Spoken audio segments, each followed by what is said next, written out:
Halo teman-teman semuanya, apa kabar?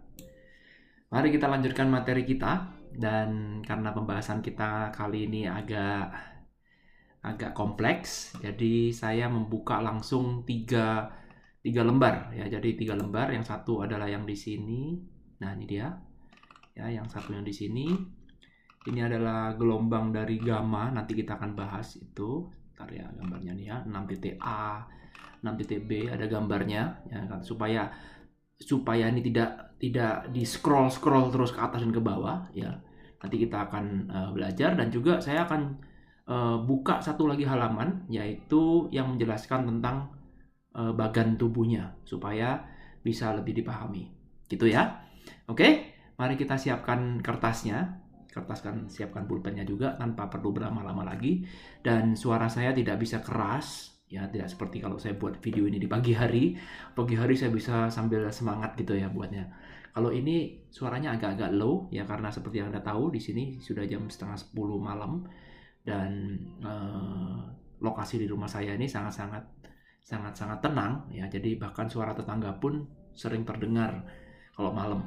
Ya, jadi temboknya tipis banget kalau ya di Amerika tuh, nggak seperti di Indonesia. Dan kita nempel-nempel rumahnya. Ya, jadi saya harus mengecilkan volume supaya tidak dilaporin ke polisi. Ya, oke? Nggak apa-apa. Oke, mari kita lanjutkan.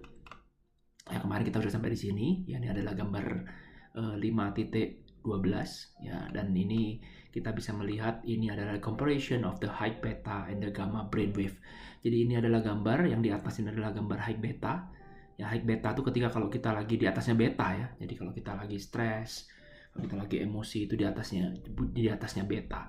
Ya, sementara gamma ini adalah gelombang yang dalam banget di bawah. Di bawah. Jadi gelombang ini di bawah. Ya, sepintas ini gambarnya sangat mirip. Ya, nanti kalau Anda lihat gambarnya di 6 titik A, itu gambarnya mirip, sulit sekali melihat perbedaan ini, tapi ada percikan gelombangnya. Bisa kita lihat ya. Mari kita lihat. Through the release of the energy stored in the body, first three energy centers, the brain become aroused and move into the gamma brain. Ya, karena adanya pelepasan energi dari tiga energi center di bawah, maka pikiran atau otak kita itu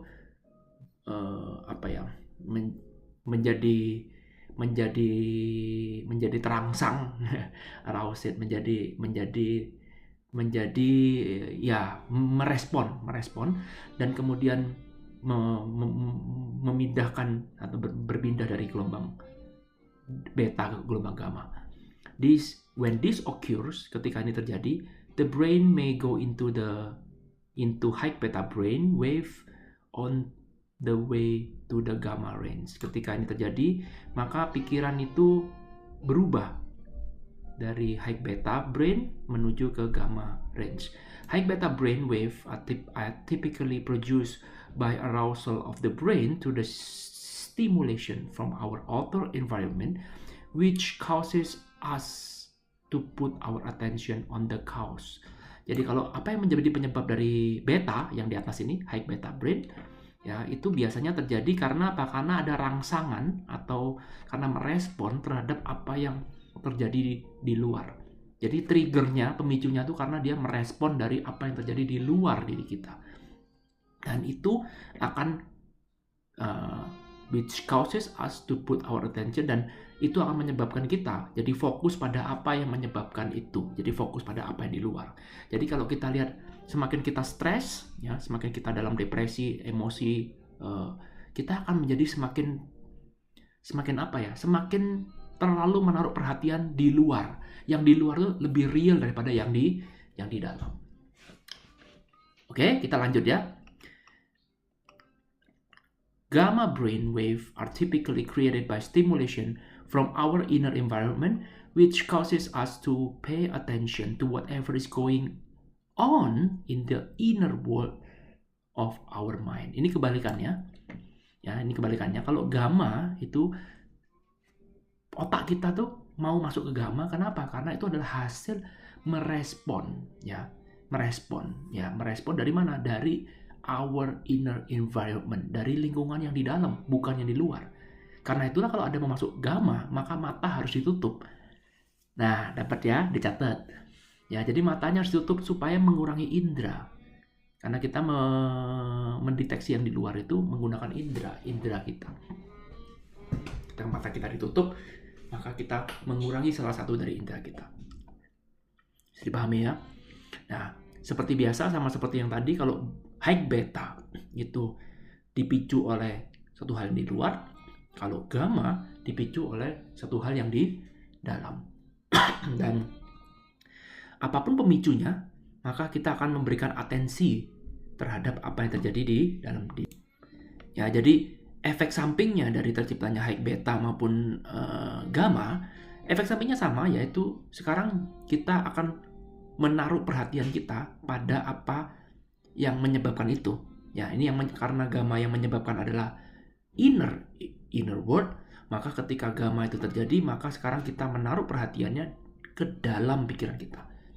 Mengurangi yang di luar, masuk ke dalam, sehingga di dalamnya akan menjadi semakin real. This comparison shows how similar high beta and the gamma brain pattern are. True gamma frequencies are faster. Dari gambar tadi, kalau kita bandingkan itu kelihatan ada persamaan ya, kelihatannya seperti mirip-mirip ya antara high beta dengan gamma polanya. Tetapi kalau kita lihat secara lebih teliti lagi, gamma itu frekuensinya lebih cepat. Ya betul, Anda nggak salah baca. Gamma itu frekuensinya lebih cepat. Many of our students who do this breath technique produce significant high beta brain wave on their way to the gamma range, the highest frequencies brain wave, or they may simply stay in this very high level beta state. Dari banyak studi atau banyak eksperimen atau banyak praktek yang dilakukan oleh murid-muridnya Joe Dispenza, ya, dalam melakukan apa? Melakukan latihan nafas dengan menggunakan nafas, ya. Ini terlihat sekali dengan menggunakan teknik pernafasan yang nanti kita akan pelajarin, itu menghasilkan satu hal yang sangat signifikan, produce significant high beta brain wave, ya. Jadi produce significant beta brain wave on their way to the gamma range. Jadi perjalanannya itu ya, ketika menuju perjalanan ke gamma range, ya, itu melewati high beta dulu, produce significant high beta wave on their way to the gamma range. Jadi sebelum masuk ke gamma itu melewati rute yang disebut dengan high beta brain dulu, ya. Lalu kemudian, or they may simply stay at this high level beta state. Jadi kadang-kadang mereka malah ketahan di situ, ya, ketahan di high beta itu. We are finding that being in the highest level of beta can also signal that a person is paying more attention to their inner world than to their outer world. Ya, kita menemukan bahwa ketika kita berada dalam high level of beta, itu memberikan signal kepada orang yang melakukan itu bahwa dunia di dalam lebih real dibandingkan dengan dunia yang di luar. Sebentar, saya kok agak bingung ya. Ya, bukankah tadi itu high beta itu, perhatikan di sini, high beta brain itu typically produced by arousal of the brain to the stimulation of our outer environment, which causes us to put our attention on the cause. Sedangkan gamma, ya ini ke dalam, ya ini saya agak bingung nih. Saya jujur juga, ini apa salah ketik atau bagaimana? Karena dia mengatakan many of our students who do this breath technique produce significant high beta brain. Dia ngomong memproduksi high beta brain on their way to the gamma range. Oke, saya setuju itu. Or they may simply stay at this high level brain. Oke.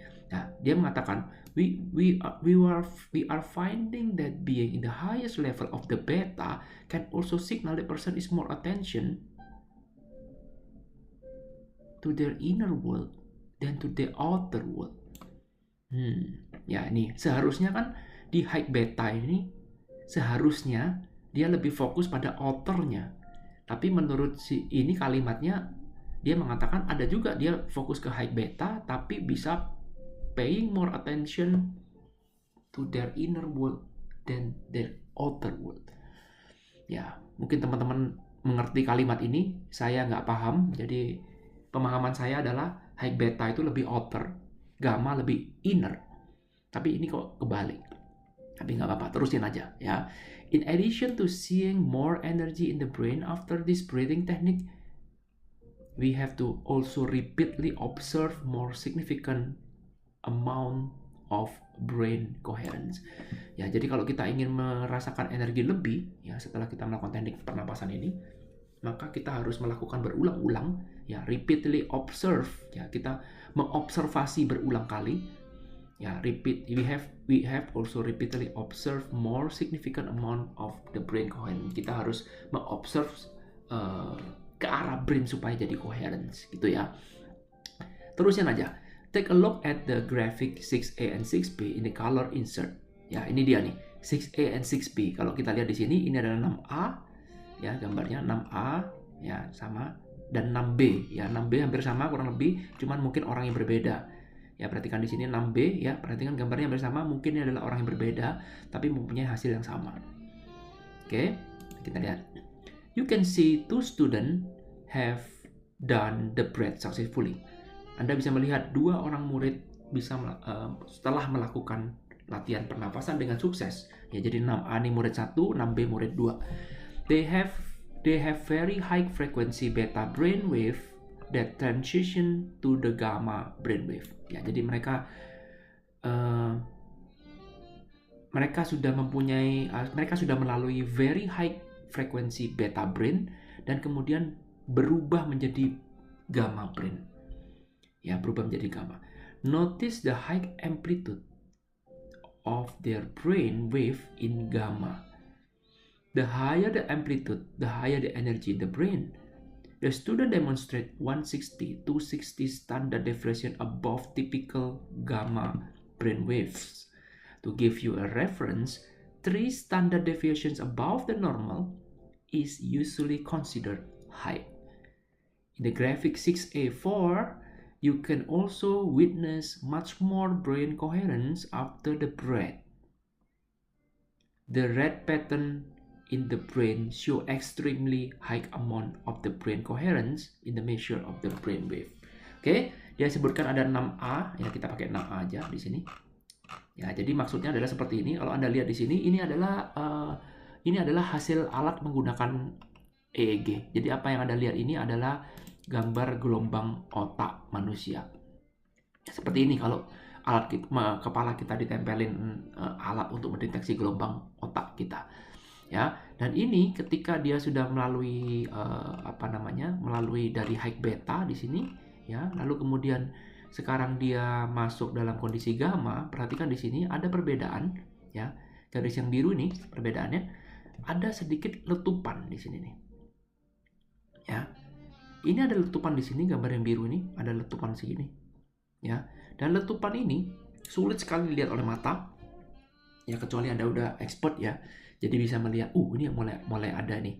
Jadi gambar-gambar ini kalau kita lihat di sini, ini kan rata aja kan. Ya, jadi gambar di titik ini kalau kita gambar garis ke atas, ini di sini kan rata aja, nggak ada letupan apapun di sini. Ya, sedangkan yang ada di gamma, ya, ini ya gamma ini adalah momen ketika dia berada di gamma 6A2. Jadi momen itu cuma seketika aja sebenarnya, seperti letupan aja. Ini juga sama nih, ya, seperti letupan naik ataupun turun ya. Perhatikan di sini semuanya turun, ini semuanya naik, ya. Jadi seperti gelombang pelan-pelan tiba-tiba gitu, pelan-pelan tiba-tiba nah begitu, ya. Jadi seperti itu. Nah, ini bisa kita lihat, ya, gambarnya tuh seperti ini. Gambarnya ntar akan jadi seperti ini. Ya, kalau Anda datang ke seminarnya Joe Dispenza, ini akan salah satu dari peserta akan diambil secara random untuk melakukan meditasi plus diukur gelombang otaknya. Ya, jadi ini ada alatnya. Saya nggak tahu namanya apa nih programnya ya. Mungkin juga mahal kali ya alatnya ini. Dan saya juga bukan seorang neurolog. Ya, jadi buat apa punya alat seperti ini? Tapi kalau kita lihat di sini, ini alatnya seperti ini. Dan nanti apakah kita nggak perlu harus melihat ini letupannya di mana? Nggak perlu. Karena apa? Ini yang di sebelah kanan ini komputernya sudah menganalisa kapan saatnya dia terjadi beta secara garis ini secara keseluruhan. Ya, dan kalau kita lihat di sini, perhatikan di sini, ini adalah garisnya secara keseluruhan, dan ketika masuk ke atas ini berarti dia semakin cepat semakin ke arah gamma. Dan kalau dikatakan di sini 160 standar deviasi above normal. Nah, kalau Anda belajar statistik tuh, ya kalau Anda belajar statistik, Anda ikut kelas saham saya, Anda akan belajar statistik, kita akan bermain-main dengan namanya satu standar deviasi. Ya, standar deviasi itu artinya apa? Itu artinya 68%, ya, 68% orang pada umumnya berada di dalam range itu. Jadi orang pada umumnya itu berada di dalam satu standar deviasi. Orang pada umumnya. Ya, jadi kalau misalkan kita ukur berat badan manusia, berat badan anak umur 10 tahun misalkan. Kalau kita kumpulkan data, maka kita bertemu dengan satu standar deviasi di mana apa? Di mana 68% anak berada di dalam range berat badan itu.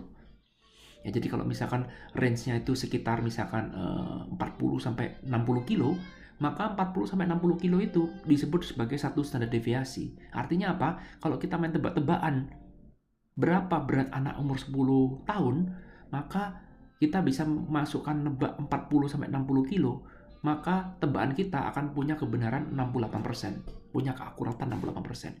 Jadi artinya kebanyakan anak range 10 tahunan itu ya cuman range-nya antara 40 sampai 60 km. Bisa dipahami ya. Itu satu standar deviasi. Tapi dalam hal ini, dalam hal brain ini, kalau kita pakai itu, rata-rata orang itu kebanyakan adalah 3 standar deviasi. Ya, 3 standar deviasi itu kalau Anda lihat di sini, 3 standard deviation are above normal. Jadi kalau ada orang bisa mencapai 3 standar deviasi aja, orang itu udah luar biasa gamanya. Nah, ini muridnya ini Joe Dispenza yang diukur pada saat itu, dia bisa mencapai 160 standar deviasi. Jadi artinya dia bisa mencapai satu titik ketidaknormalan sebesar 160 kali dibandingkan dengan manusia normal. Ya, jadi seperti itu kurang lebih gambarannya. Jadi kalau misalkan kita pakai ukuran berat nih, ya jadi misalkan berat rata-rata orang misalkan rata-rata orang bisa mengangkat 100 kilo barang, mungkin orang ini bisa mengangkat 160 kali lebih besar daripada rata-rata banyak orang. Bisa dipahami ya? Jadi benar-benar orang ini sangat-sangat deep, saking deepnya sampai 160 kali. Jadi semuanya bisa terukur. Ya. Sehingga kalau kita lihat di sini, ya perhatikan ketika dia berada di high beta, ya, dan kemudian menjadi coherence, perhatikan gambarnya seperti ini. Ya, ini kalau kita gambar secara grafik seperti ini chartnya, dan kalau kita gambar secara metode yang berbeda ini dengan menggunakan set score, ya kita bisa melihat distribusi aliran elektroniknya kemana, ya, dan kita akan melihat ketika orang berada di dalam high beta, ya beta ini yang jadi merah seperti ini full. Jadi ini dalam kondisi delta, theta, alpha, beta. Ini beta nih. Kalau high beta lebih tinggi lagi dia kelihatan lebih merah semua. Ya, dan perhatikan di sini ketika dia sudah menjadi coherence, ya coherence antara pikiran dan hati seiringan, ya maka apa yang terjadi? Yang terjadi dia tidak lagi penuh seperti ini, tapi membentuk sebuah pola. Polanya bagus banget kan seperti ini. Ya, jadi polanya seperti heksagonal, dan ini adalah sacred geometrik kan. Ya, jadi ini bisa diukur semuanya kapan saatnya ada coherence. Bukan main ilmu tebak-tebakan atau cuma main feeling. Semuanya bisa terukur karena kita bisa mengukur menggunakan tubuh kita. Ada alat ukurnya, ada. Jadi orang ini kalau memang benar-benar mencapai gamma, ya bisa kita ukur seperti inilah kurang lebih distribusinya. Ya, jadi Anda bisa baca di sini ya kurang lebih penjelasannya seperti apa, tadi sudah saya jelaskan ya. Jadi ini penjelasannya seperti ini. Kita nggak bahas penjelasan ini ya, perhatikan sama juga dengan 6 titik B di sini juga sama. Ini adalah orang yang berbeda, dan ketika ini dia ketika mencapai gamma, ya ini yang terjadi, dan orang ini lebih hebat lagi 260 standar deviasi, dan perhatikan di sini juga sama. Nih dia. Ya, kalau ini kita mau mainkan pineal gland, nanti kita akan bahas itu pineal gland.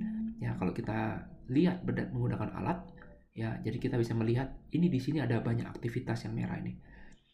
ya. Dan ketika yang merah ini sudah mulai banyak aktivitas di sini, maka itu menandakan bahwa pineal gland lagi mulai teraktivasi. Ini dia gambarnya seperti ini, dan komputer bisa mengetahui dengan pola yang ketika brain kita jadi seperti ini, maka ini adalah gelombang yang gamma.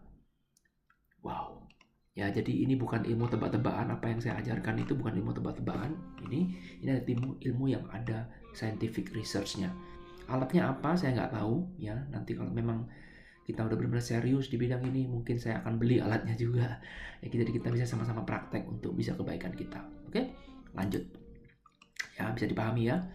Lanjut. Ya, ini kita sekarang berbicara tentang prana tube. Ya, prana tube, the tube of the light from the movement of the energy up and down to the two spinal cord. Nah, ini ya, perhatikan. Ini prana, energi prana itu seperti aliran ke atas ini seperti ada tube-nya ya. Jadi ini kan cakra yang di bawah naik ke atas ini seperti ada bolongan. Ya, seperti ada saluran, seperti ada got-nya, ada tubenya. Ya, kalau kita orang Indonesia ngomong tube-nya, ada salurannya. Ya, ini the tube of the light ya, light energi kita asumsikan sebagai light, the movement of the energy up and down. Jadi ini tempatnya energi mengalir naik dan turun ke dalam spinal cord. Sekedar mengingatkan, spinal cord itu ada di sini. Ya, jadi ini spinal cord. Jadi kalau kita ibaratkan tulang belakang, ya di belakang ini adalah spinal nerve. Ini spinal column namanya. Ini sacrum, di sini tulang kelamin, ya. Dan inilah penyambungan spinal cord itu ininya, apa namanya? Seperti di dalam ini, ya kita sudah belajar bahwa spinal cord ini seperti apa ya? Seperti got, seperti sungai ya, seperti saluran khusus yang mengalirkan cerebrospinal fluid ini. Jadi dia nih benar-benar khusus, gak bercampur dengan darah dalamnya sini. Ya itu. Mari kita lanjut ya. The prana tube is the tube of light or energy that represent the movement of the life force up and down the spinal cord. Ya, prana tube adalah tube-nya yang biasanya dialirkan. Jadi apa yang dialirkan itu energi dan cahaya. Ya, dan itu bisa direpresentasikan sebagai pergerakan dari kehidupan ini naik dan turun. Jadi itu seperti energi kehidupan. Jadi orang yang hidup itu punya prana. Prana itu yang disebut dengan prana itu ya, prana adalah energinya, prana tube ini adalah aliran energinya. Jadi kalau orang hidup punya aliran ini. The more energy moving along the spine, semakin banyak energi yang mengalir di dalamnya, maka the stronger the field of the prana tube. Semakin banyak energi yang mengalir di dalam, maka field energy, medan energinya itu di sekitar prana itu akan jadi semakin besar. The less energy moving along the spine, the weaker the prana, and thus the less life force delivered in the body. Sama juga ketika energi yang mengalir naik maupun turun di dalam prana tube itu, kalau energinya lemah, maka field di sekitarnya pun juga lemah.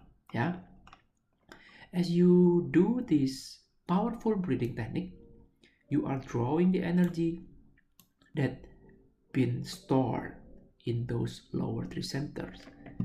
The energy you use for orgasm and to make a baby, to digest a meal, to run from predator, and instead of releasing it out into the chemistry, you are going to draw it up your spine like you would draw the fluid up a straw and release into your brain. Ya, dan ketika Anda melakukan powerful breathing technique, jadi ini adalah teknik napas. Nanti kalau kita lakukan ini, ya, maka itu Anda seperti menarik energi yang tersimpan di 3 center terendah, ya, di mana energi itu biasanya digunakan untuk orgasme ketika kita melakukan hubungan seksual, digunakan untuk membuat anak, ya, digunakan untuk mencerna makanan, ingat lower abdomen, upper abdomen, atau digunakan untuk lari dari predator. Perhatikan, untuk ini semua, orgasm, make a baby, digest a meal, to run from a predator, itu semuanya menyerap energi, ada stok energi di dalamnya. Ya, nah sekarang kita mau rilis energi itu. Pertanyaannya simple, bagaimana cara merilisnya? Supaya Anda bisa merilis, maka Anda harus relax, betul? Kalau sekarang Anda tidak bisa rileks, maka 3 cakra ini nggak mau melepaskan energi itu karena dianggap itu berbahaya. Bisa dipahami ya? Jadi Anda harus rileks dulu. Dan begitu itu terlepas, ya, maka itu sudah terlepas energinya, energi yang seharusnya dipakai buat itu, sekarang kita alirkan seolah seperti kita sedot menggunakan sedotan, ya, dan kemudian kita naikkan ke atas dan kemudian energi itu dilepaskan di otak kita, dinaikkan ke atas. Wow. Ya, in fact, there is a tube of energy or light called the prana tube running along your spinal column. Lihat figur 5.3 ini kan. Ya, jadi ada spinal column-nya. Tadi kita udah bahas kan? Ya, jadi ada tube of energy light. Ya, jadi ini sifatnya subtle sekali ya. Ada alirannya. Itu disebut dengan aliran prana. Prana dalam bahasa Sanskrit ya is the Sanskrit word for life force, energi kehidupan, ya, gaya kehidupan, dorongan kehidupan, energi kehidupan. Jadi boleh dikatakan yang membedakan orang mati dan orang yang hidup itu ada prananya. Jadi nanti ketika kita mati, maka prananya juga ikut mati. Jadi energi kehidupan itulah yang disebut dengan prana. Bisa dipahami ya? Orang yang biasa melakukan yoga, yogis, have known about this tube, sudah tahu. Jadi budaya di timur ini sudah tahu, which is not a physical structure but an energetic one for 1,000 years. Jadi prana ini prana tube ini ya, dan segala macam konsep tentang prana bukanlah konsep yang baru di dunia timur. Bagi orang barat ini dunia baru, tapi bagi dunia timur ini sudah bukan barang baru. Ya, dan perlu Anda ketahui juga bahwa aliran dari prana tube itu bukan dalam bentuk yang fisik. Jadi kalau Anda dioperasi, dilihat mana ada fisiknya, nggak ada prana tube, nggak ada. Tapi itu adalah aliran dalam bentuk energi. Dan hebatnya mereka sudah tahu ini sejak ribuan tahun yang lalu. Wow. This tube is considered etheric because of the electrical information in the spine that constantly move through it. Tube ini itu disebut sebagai suatu hal yang sifatnya etheric. Etheric itu berarti yang halus gitu ya, yang nggak kelihatan mata.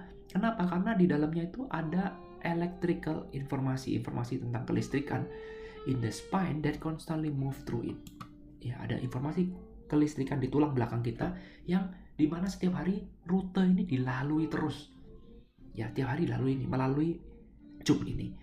The more energy move in the physical spinal cord, the more energy is created as light in this tube. And the more energy is created in this tube, the more energy move in the spine and the greater expression of the life. Sometimes when I teach this meditation, people will say to me, I don't really feel my prana tube. Well, you don't really feel your left ear until you put your attention on it, right? Wow.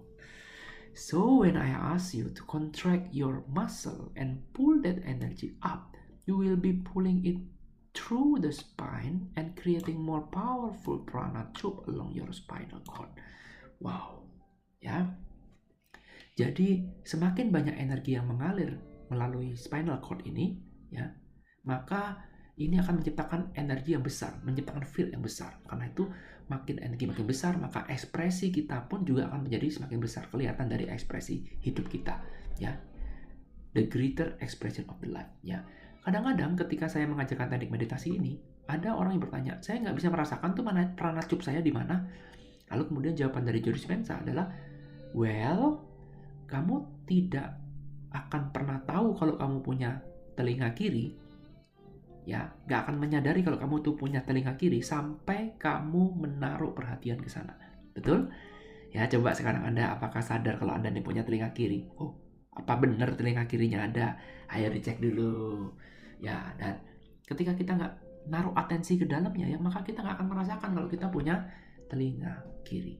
Bisa dipahami ya? Sama juga dengan tube ini, kita nggak akan bisa merasakan kalau kita tidak naruh atensi, naruh perhatian.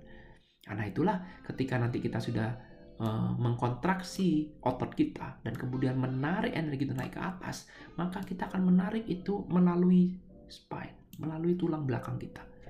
Ya, dan itu akan menciptakan, ketika kita menarik energi itu akan kita menciptakan prana cup ya, yang sangat luar biasa melalui spinal cord kita, melalui spinal cord yang ini. Ya, jadi nariknya tuh lewat sini nanti. Dan ketika kita ada energi yang menarik ke atas gini, maka terciptalah prana cup. Ya, semakin besar prana cup itu, maka energinya yang mengalir juga semakin besar. Bisa dipahami? Okay, good. It is important to add here that this is not passive breath. Wow. It is an extremely active, a passionate process. Wow, ya. Bagi teman-teman yang mungkin punya aliran meditasi yang berbeda, mungkin meditasinya pasif, ya ini adalah teknik meditasi yang aktif. Jadi nggak sama seperti aliran yang lain yang mungkin pasif. Ya, ini bukan aliran pasif, ini bukan cuma aliran aktif, tapi sangat aktif. Ya, sangat aktif. Jadi meditasinya di sini Anda harus terlibat sepenuhnya, bukan diam total. Wow. Karena apa? Karena kita mau mengeluarkan energi di dalamnya. Moving this stored energy that has been stored for years and years, maybe even decades. Wow. Takes an act of intention and will. Ini kita mau menggerakkan energi yang tersimpan di dalamnya, sudah menyumbat selama bertahun-tahun atau mungkin berpuluh-puluh tahun, maka tentu saja kita perlu sedikit intensi dan kemauan. Ya, niat dan kemauan. Catat itu. Tanpa itu Anda nggak akan bisa. Jadi kalau Anda sekarang cuma sekedar ingin coba-coba atau sekedar nggak punya suatu intensi dan punya satu niat yang cukup kuat untuk melakukan ini, maka Anda nggak akan mendapatkan apa-apa. Ya, diperlukan sebuah intention dan will. Apalagi kalau ini tersimpannya selama berpuluh-puluh tahun. Wow. To evolve your limited survival emotions as an alchemist turn base metal like a lead into gold, you are taking self-limiting emotion like anger, frustration, guilt, suffering, grief, and fear, and turning them into elevated emotions such as love, gratitude, and joy. Other elevated emotions to be considered tapping into include inspiration, excitement, enthusiasm, fascination, awe,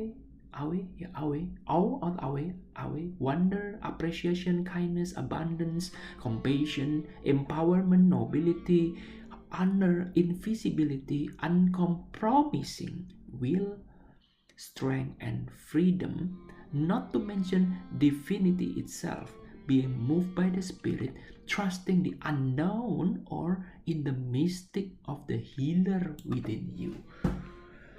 Wow. Ya. Jadi apa sih sebenarnya tujuan kita mau menarik energi itu? Ya, perhatikan. Itu kita mau menarik energi itu dan kemudian mengubahnya. Yang tadinya tuh energi yang tersimpan itu adalah limited survival emotion, adalah emosi yang kalau kita ngomong force and power, ini adalah emosi di bidang force ya, yang terbatas, yang kerjanya cuma untuk sekedar bertahan hidup ya. Dan seperti seorang alkemis, seorang ahli kimia yang bisa mengubah metal menjadi lead dan kemudian lead menjadi emas. Ya, maka sekarang kita mengubah atau mengambil alih yang tadinya emosi yang membebani kita itu, emosi yang membatasi kita itu yang tersimpan dalam 3 cakra di bawah, emosi seperti kemarahan, frustasi, rasa bersalah, penderitaan, kesedihan, ketakutan, dan mengubahnya menjadi namanya elevated emotion. Elevated emotion ini adalah emosinya di zona power. Ya, jadi self-limiting emotion itu adalah emosi di zona force. Nah, jadi mengubah emosi itu yang menghambat kita, yang selama ini bikin hidup kita jadi nggak bener itu, ya, dirubah menjadi, di-convert menjadi emosi yang elevated, yang masuk zona power. Seperti apa itu? Love, cinta, gratitude, rasa syukur, dan penuh sukacita, dan juga ada elevated emotion lain yang di dalamnya misalkan inspirasi, excitement itu kegembiraan, ya antusiasme, dan kemudian suatu hal yang positif lah, apresiasi, kebaikan, belas asih, berlimpahan, compassion, kemudian empowerment, nobility, honor. Ya, ini adalah emosi-emosi positif, ya will, ya uncompromising will, ya kemudian strength, kekuatan, dan kemudian kebebasan. Ini juga belum disebutkan bagaimana kita menjadi divinity itself, menjadi menyatu dengan roh Tuhan itu sendiri, ya. Dan itu kita akan dimurnikan atau digerakkan oleh spirit, ya, digerakkan oleh spirit, dan kemudian digerakkan oleh rasa percaya kita kepada ketidaktahuan atau dalam satu hal yang mistis, atau bahwa ada penyembuhan atau ada seorang penyembuh di dalam diri Anda sendiri. Wow. Ya, wow. Remember, evolving this energy takes a level of intensity that is greater than the body as the mind and greater than your addiction to any survival emotion. Oke. Ya, kita selesaikan sampai sini aja. Ya, ini seru nih. Jadi 36 menit, video agak lama ya. Kita selesaikan sampai sini. You must be inspired to become more energy than matter, using your body as an instrument of consciousness to ascend your energy. So don't let your body be your mind. Remember that you are liberating your stuck energy, turning guilt or suffering or anger or aggression into a pure energy, and as the body liberates that energy, you are freeing yourself and you will feel overjoyed, in love with life, and inspired to be alive. Wow. Ya, oke. Anda harus ingat bahwa untuk bisa mengconvert energi rendah menjadi energi tinggi, energi dari zona force menjadi zona power, ya, maka dibutuhkan suatu level energi yang lebih tinggi. Anda harus menjadi lebih besar daripada tubuh dan pikiran Anda. Ya, jadi supaya bisa mengubah ini, Anda harus menjadi lebih besar dari tubuh dan pikiran Anda. Menjadi lebih besar daripada kecanduan Anda kepada energi ini. Ya, secara tidak langsung Anda itu kecanduan dengan problem Anda, itu addicted banget. Dan Anda harus bisa melepas kecanduan itu. Ya, problem lah segala macam dari survival emotion ini bikin addicted sekali, ya. Dan Anda juga harus terinspirasi untuk menjadi energi, lebih ke arah energi, bukan sebagai matter. Nanti akan saya jelaskan apa artinya ini, become more energy and less matter. Ya, dan kemudian kita akan menggunakan tubuh kita ini sebagai instrumen kesadaran kita akan energi kita, untuk mengakses energi kita. Ya, dan jangan membiarkan tubuh ini punya pikirannya sendiri. Jangan biarkan tubuh ini bergerak seenak-enak dia. Jangan, kita harus mengatur tubuh kita. Ingat, ya, kita ini akan membebaskan energi yang tersumbat. Akan mengubah rasa bersalah, penderitaan kita, kemarahan kita, agresi kita menjadi energi yang murni.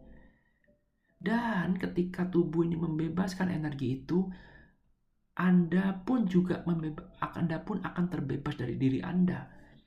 Dan Anda ketika terbebas itu, Anda akan merasakan kegembiraan yang luar biasa, tidak bisa dideskripsikan.